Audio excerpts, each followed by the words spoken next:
तो एक बहुत ही शानदार तेजी के साथ नए वित्त वर्ष की शुरुआत। हर एक गिरने वाले के सामने 10 से ज़्यादा शेयर मजबूती के साथ कामकाज कर रहे हैं। मिड कैप इंडेक्स 650 पॉइंट ऊपर, बैंक निफ्टी 1%, निफ्टी भी 0.25%। तो एक बहुत बेहतरीन शुरुआत जिसको आप कह सकते हैं। आज सरवेन जी हमारे मेहमान हैं जो आपके सवालों के जवाब देंगे। सरवेन जी, नए वित्त वर्ष की बहुत बहुत शुभकामनाएं और एक धमाकेदार शुरुआत हुई है। बहुत बहुत नमस्कार नीरज जी, बहुत बहुत शुभकामनाएं नए वित्तीय वर्ष की। और आपके चैनल को भी और पूरी टीम को सारे अवार्ड्स जीतने के लिए बहुत बहुत शुभकामनाएं और बधाई। आई थिंक नए साल में भी हम ऐसे ही काम करते रहेंगे।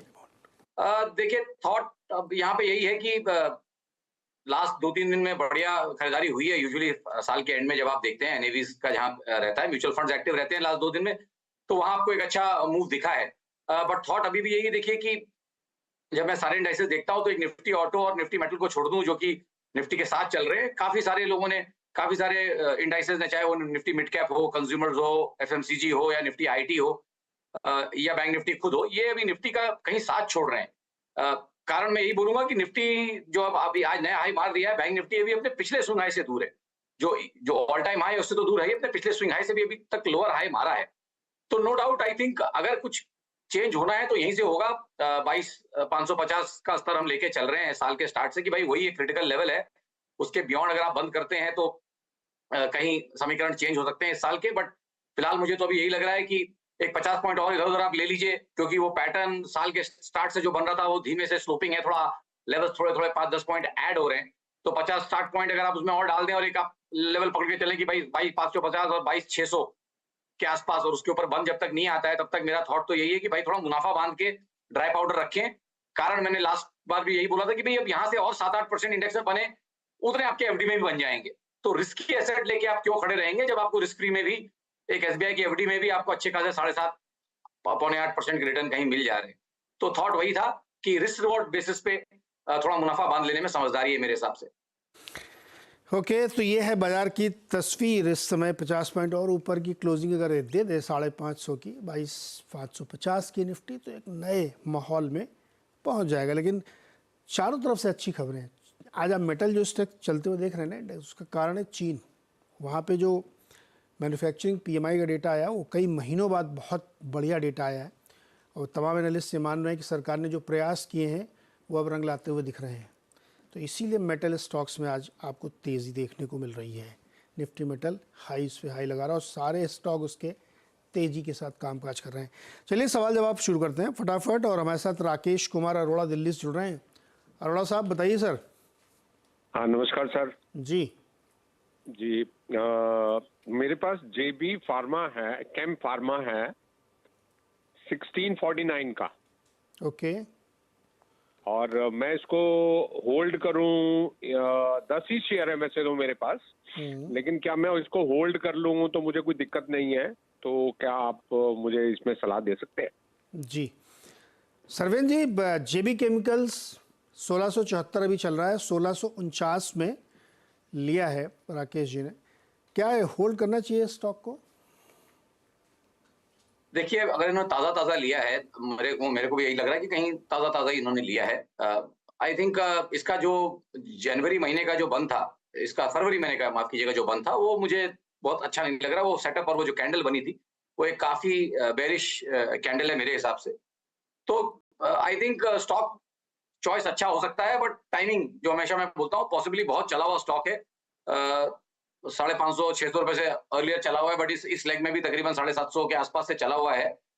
तो मेरा मानना तो ये है कि भाई टाइम वाइज, और जैसे मैंने अभी बोला, थोड़ा यहाँ पे कॉस्ट के ऊपर स्टॉप लॉस रख लें अगर खड़े रहना चाहते हैं 1 से 15 दिन और। बट कॉस्ट के नीचे जाए तो निकल जाए, ऐसा मेरा मानना है। हाँ, अगर लागत से नीचे जाए तो निकलने में ज़्यादा फ़ायदा रहेगा।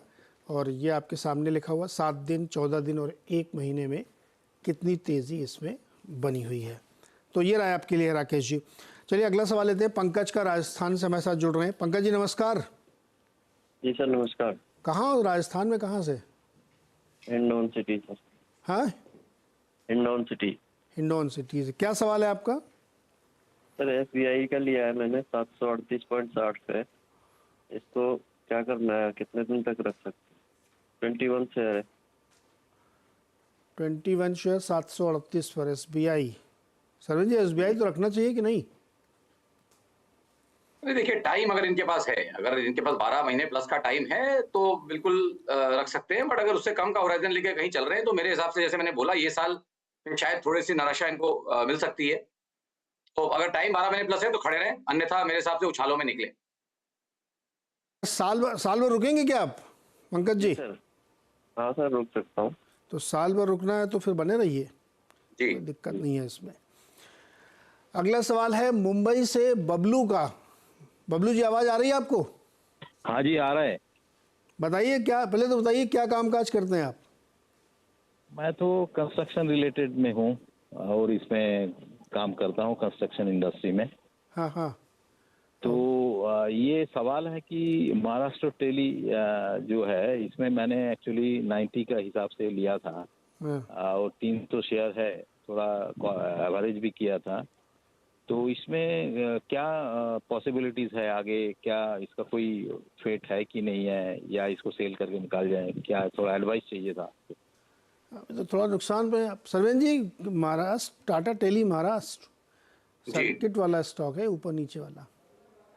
जी, वही है, और बहुत ज्यादा इसमें स्ट्रांग मेरे पास राय नहीं रहेगी इनके लिए, तो मैं इनसे माफी चाहूंगा कि मैं बहुत ज्यादा इनकी मदद नहीं कर पाऊंगा इसमें बबलू जी, जैसे ये वाले जो स्टॉक होते हैं ना, जो एक झटके में ऊपर चलते हैं फिर एक झटके से नीचे आते हैं, इसमें थोड़ा सावधानी रखनी चाहिए, है ना। 6 महीने में देखिए लगातार 22% नीचे ही आ गया, लगातार एक कमजोरी है। तो अभी आपके प्राइस से नीचे आज थोड़ा सा ऊपर है, तो अपने प्राइस के आसपास थोड़ा इस बात को ध्यान रखिए। दोबारा एक बार आइएगा, किसी और एनालिस्ट से हम लोग बातचीत करेंगे, लेकिन ऐसे स्टॉक जो ऊपर नीचे खाली सर्किट में चलते हैं थोड़ा सा सावधान रहने की ज़रूरत होती है, खासतौर इस तरह के बाज़ारों में। ठीक है सर, अगला सवाल है गोविंद जी का, वाराणसी से हमारे साथ जुड़ रहे हैं। गोविंद जी नमस्कार।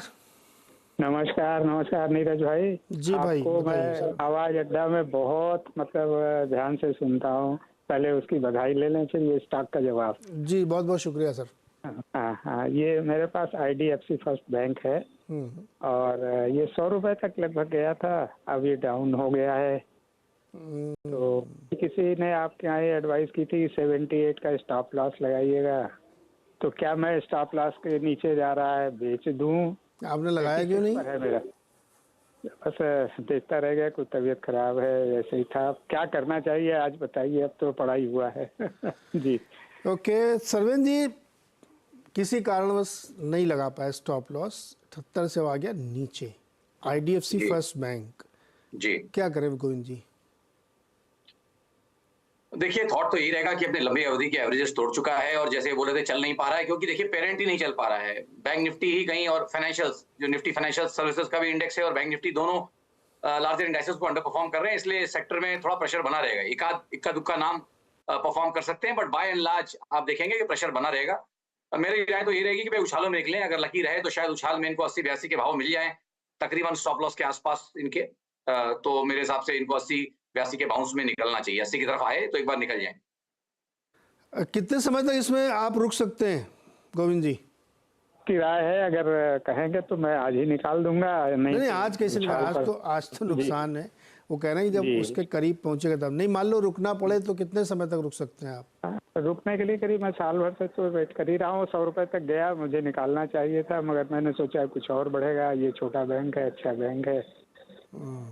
सरवीन जी, क्या साल भर रुके तो कुछ हो सकता है इसमें?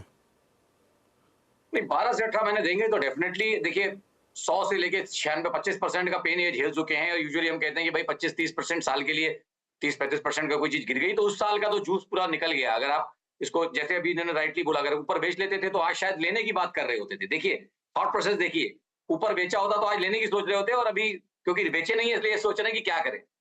तो 12-18 महीने अगर इनके पास हैं तो बने रहें। 100-110 के लेवल फिर एक बार पॉसिबली छुएगा तो इनके थोड़े पैसे बन जाएंगे, बट उस केस में इनको नीचे ड्रॉडाउन पकड़ने पड़ेंगे, और इनको समझना पड़ेगा कि भाई 65-66 भी गया तो मैं डरूंगा नहीं।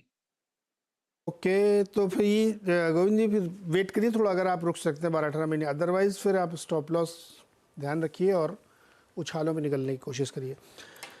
चलिए अगला सवाल लेते हैं पृथ्वी सिंह गाजीपुर से। आज तो सब अगल बगल का ही मामला है, वाराणसी फिर गाजीपुर। बताइए सिंह साहब। नमस्ते सर। जी जी JBM है मेरे पास। क्या है आपके पास? हेलो। SJVN। जी जी, एजेबियन 1500 शेयर है 124 के रेट पे। कब खरीदा? जी सर, अभी थोड़े दिन पहले ही खरीदा था। थोड़े दिन पहले खरीदा है और एकदम भाव टू भाव चल रहा है। सरवेन जी, कितने समय तक रुकोगे पृथ्वी? 6 महीने सर। 6 महीने में क्या होगा सरवेन जी? देखिए 6 महीने के हिसाब से अगर मुझे पूछते हैं तो ये पहले ये समझ लें कि बड़ा इसका फ्लोट बहुत कम है, 80-82% तो सरकार के पास ही है और इसका फ्री फ्लोट बहुत कम है। और अब मेरा थॉट तो यही रहेगा इनके लिए कि भाई अगर 6 महीने का होराइजन है तो फिर तो उछालों में निकलें, क्योंकि ये ऑलरेडी एक डार्लिंग स्टॉक रहा है। इनको ये समझना बहुत जरूरी है कि स्टॉक 25 रुपए से चला है, इनफैक्ट उसके नीचे से चला है, बट तकरीबन 25-30 रुपए से स्टॉक चला हुआ है, 4-5 गुना हुआ था ऊपर में, और हाई भी बहुत दूर है अभी इसका इस साल का। तो 170 का हाई मार के भी आया है, तो उनको लगा होगा शायद करेक्शन हो रहा है, मैं ले लूं, बट ये एक धोखा रहता है कई बार। ये डार्लिंग स्टॉक है, इसमें ऊपर के भाव से हर जगह से लोग फंसे हुए हैं, इसमें ऊपर से सेलिंग आती रहेगी। और इसमें जो बेरिश गैप इसने जो बनाया है, जो इसका एक बेरिश गैप बना था 140 के आसपास, आई थिंक वो इसके लिए जो है बड़ा क्रिटिकल है। और जब तक वो गैप नहीं भरता, तब तक 136 वाला गैप नहीं भरता, तब तक मुझे नहीं लगता कि इसमें नई तेजी आएगी। तो उछालों में निकलने की कोशिश करें। ओके, उछाल में निकल जाइए। पंकज जोशी की सवाल लेते हैं। इन्होंने लिखा है कि 4000 शेयर के बाद उज्जीवन गए हैं 45 रुपये। दिखाई जरा उज्जीवन क्या चल रहा है इस समय? एवरेज करें क्या करेक्शन में? उज्जीवन 45 रुपये वाला। अरे ये उज्जीवन स्मॉल फाइनेंस बैंक दिखाओ। क्या सरवेन जी, उज्जीवन स्मॉल फाइनेंस बैंक पे क्या राय है आपकी? देखिए राय तो अब यही है कि इस साल का तो जो निकलना था 60-65 वाला, अगर 45 हो गया है तो तकरीबन 25% यहाँ ऑलरेडी गिरावट हो चुकी। तो अब नया यहाँ से समीकरण बेचने का या निकलने का तो नहीं बनेगा। किसी के पास है तो मेरे हिसाब से फिलहाल, जैसे मैंने भी बोला, बने रहें और उछालों में निकलने की कोशिश करें। इमीडिएटली इतना गिरा है तो एक उछाल आएगा जो उसको तकरीबन 48-50 की तरफ लेके जाएगा। तो 50-51 रुपए के आसपास अगर कहीं मिलता है तो मेरे हिसाब से तो एक बार निकलना चाहिए, क्योंकि पीछे के क्वार्टरली मंथली पैटर्न इसके खराब बने हुए हैं। क्वार्टरली इनफैक्ट काफी बेरिश पैटर्न मुझे लग रहा है। तो नेक्स्ट 3-6 महीने ये स्टॉक प्रेशर में रहेगा।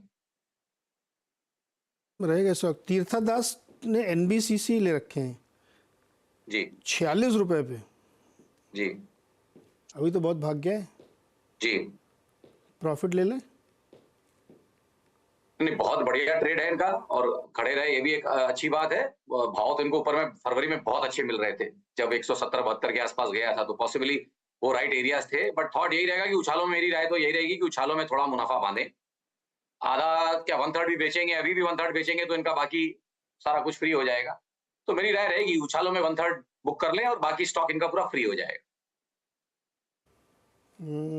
ये स्थिति बन रही है NBCC के लिए। चलिए अगला सवाल लेते हैं। सुनील विशाखापट्टनम से हमारे साथ जुड़ रहे हैं। सुनील जी नमस्कार। Good morning sir. जी good morning. I bought Polyplex 2,276 shares at the rate of 880 rupees. Okay, So average or exit? Average और exit. What time frame do you looking at? 6 to 12 months. 6 to 12 month. Sarvan ji 6 से 12 महीने। पॉलीप्लेक्स 880 में खरीदा इन्होंने। जी देखिए thought यहाँ पे भी वही है। पॉसिबली अगर ये अभी आए हैं, अगर पहले आए हैं तो इनको तो बहुत अच्छे भाव मिले थे, नहीं बेचा इन्होंने। मैं तो मान के यही चल रहा हूँ किसी गिरावट में इन्होंने लिया है, ये सोच के कि काफी अच्छी गिरावट पीछे हो गई है। तो थॉट तो सही है कि भाई काफी ओवरसोल्ड स्टॉक है ये, इसमें तो कोई डाउट नहीं है, काफी ज्यादा ओवरसोल्ड स्टॉक है। और थॉट यहाँ पे मेरा भी यही रहेगा इनके लिए कि भाई फिलहाल बने रहे, काफी ओवरसोल्ड है तो बने रहे। और बहुत क्लियर अभी रिवर्सल के पैटर्न तो नहीं बने हैं, बट बने रहे। आई थिंक इनका भाव आएगा उस समय, चाहे तो एक बार दोबारा राय लें। And in the mean time अगर लगाना चाहें तो एक 800 रुपए के नीचे 798 पे एक स्टॉप लॉस भी लगा के रखें अगर रख सकते हैं तो। बट फिलहाल होल्ड और एक 15-20 दिन के बाद रिव्यू। ओके, अभी होल्ड करिए, 15-20 दिन बाद रिव्यू करिएगा इसको। You can ask question again on our channel. Sarvan ji, metal में बड़ी तेजी है, हिंदुस्तान कॉपर और NMDC क्या पसंद है? देखिए एक समय पे दोनों ही पसंद थे, बट अगर अभी यहाँ से चूज करना पड़ा तो मुझे लगता है कि फिलहाल मैं NMDC के साथ जाऊंगा। और कारण यही है कि भाई एक अच्छा करेक्शन उसके लंबे अवधि के एवरेजेस के आसपास, पूरा तो नहीं आया, 180 के आसपास अच्छे सपोर्ट्स बने हुए हैं और ऊपर से काफी बढ़िया एक करेक्शन यहाँ पे आया हुआ है। तो आई थिंक अगर फिलहाल के लिए चुनना पड़ा तो NMDC, नेक्स्ट 15 दिन के लिए अगर आप उसको चलें तो मान के चलें तो मुझे लगता है कि 225 240 के स्तर यहाँ पे ऊपर में आ सकते हैं। और अगर कोई ऐसा कोई व्यू बना के करना चाहता है काम तो आई थिंक 200 रुपए के नीचे एक स्टॉप लॉस भी रखना चाहिए। ओके सरवीन जी, सोना गोल्ड का चार्ट देखिए जरा, गोल्ड का।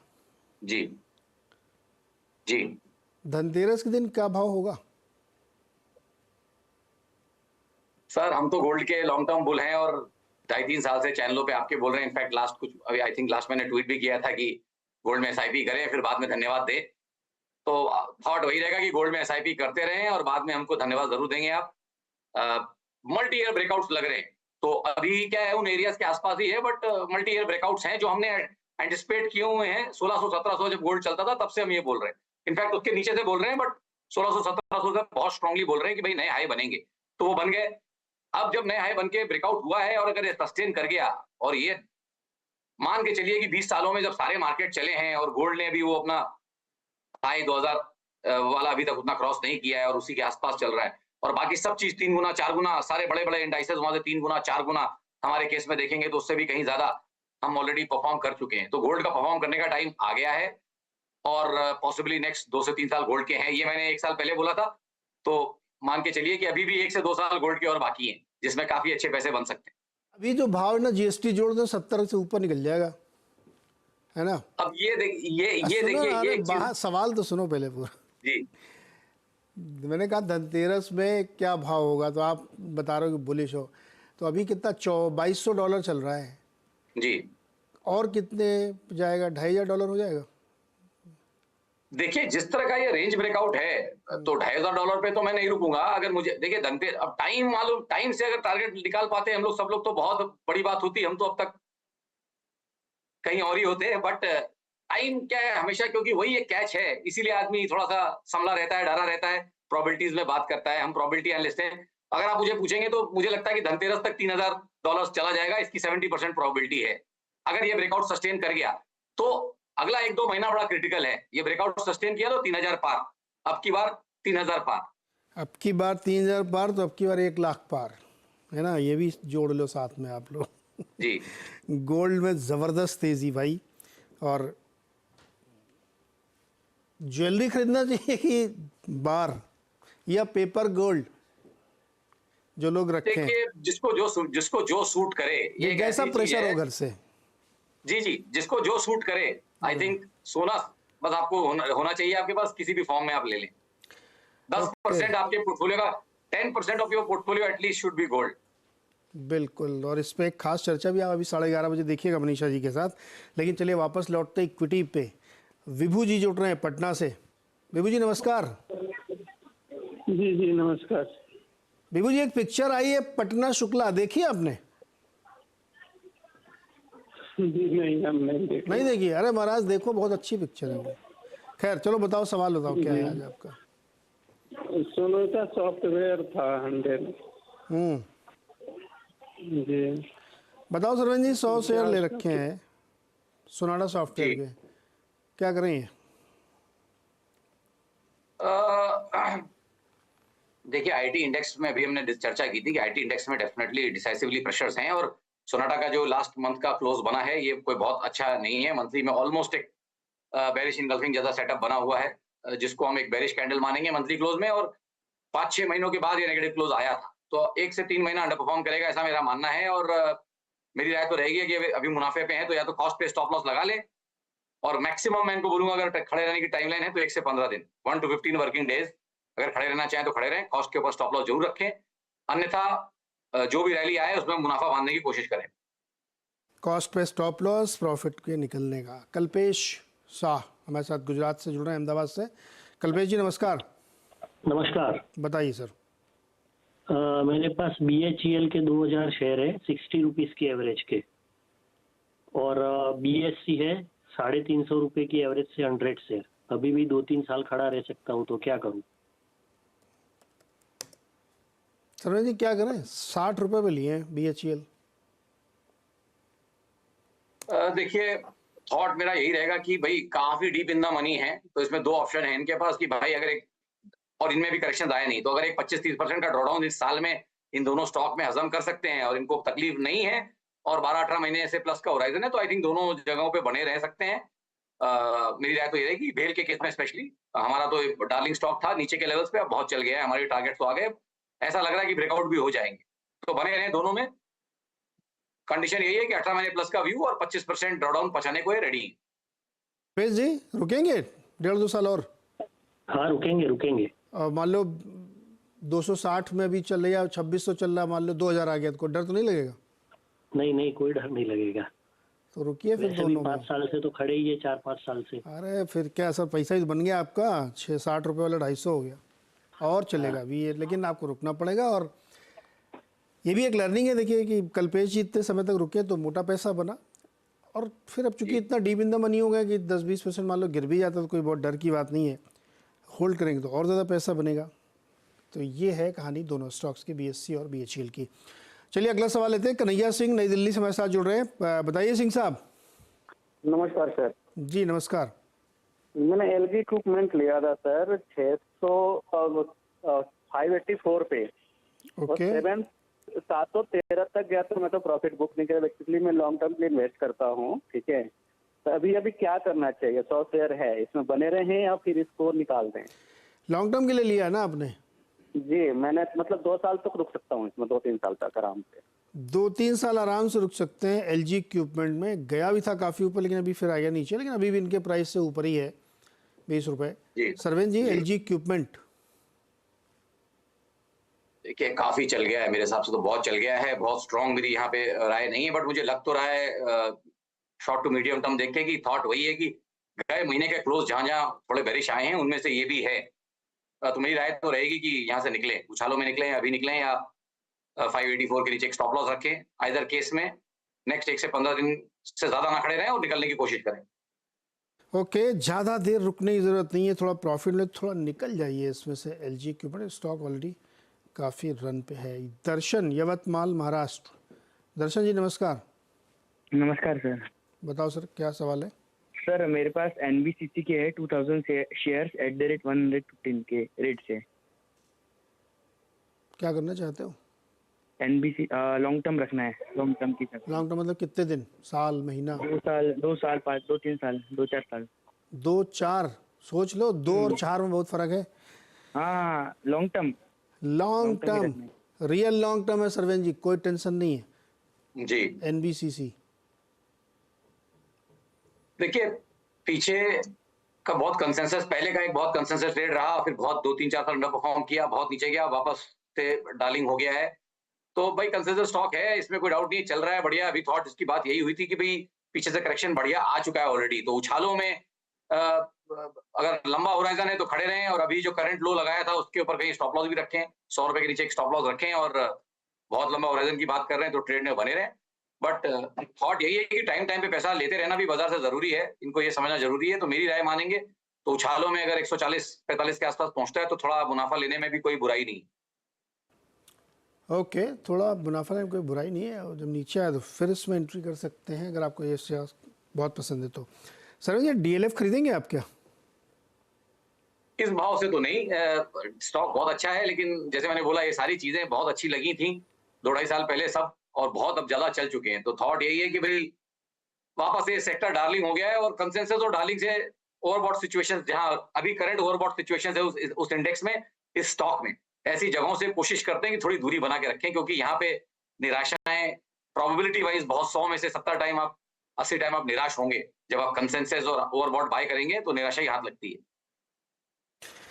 ओके, DLF पे ये राय बन रही है यहाँ पे सरवेन जी की। सरवेन जी बहुत बहुत शुक्रिया जुड़ने के लिए, बातचीत करने के लिए और दर्शकों की मदद करने के लिए। स्टॉक में एक सॉलिड रैली नए वित्त वर्ष की शुरुआत से ही बनी हुई है, बहुत मजबूत स्ट्रॉन्ग रैली अभी तक बनी हुई है, तो ध्यान रखिएगा थोड़ा इसमें, ऐसा भी नहीं कि बहुत ऊपर जाके खरीद लें फिर आप अफसोस करें। छोटा सा एक ब्रेक लेते हैं, इसके बाद देखिए आप खिलाड़ी नंबर 1।